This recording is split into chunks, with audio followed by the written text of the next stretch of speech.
আসসালামু আলাইকুম। আশা করি সবাই ভালো আছেন।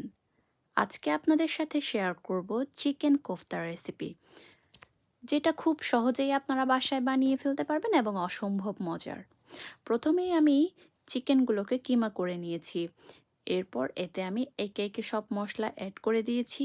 হলুদ, মরিচ, লবণ, ধনে গুঁড়া, জিরা গুঁড়া, গরম মশলা গুঁড়া।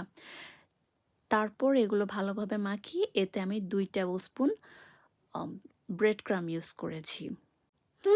তারপর আমি চিকেন বলগুলোকে অল্প তেলে ফ্রাই করে নিয়েছি।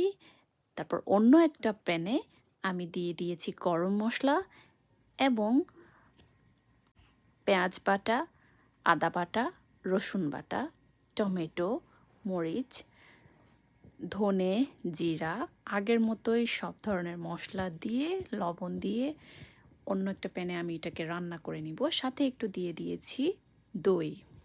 এরপর আমি চিকেন বলগুলো দিয়ে দিয়েছি। এভাবেই আমি এটাকে কিছুক্ষণ রান্না করব। তারপর এই তো পরিবেশনের পালা, তৈরি হয়ে গেল আমাদের মজাদার চিকেন কোফতা কারি।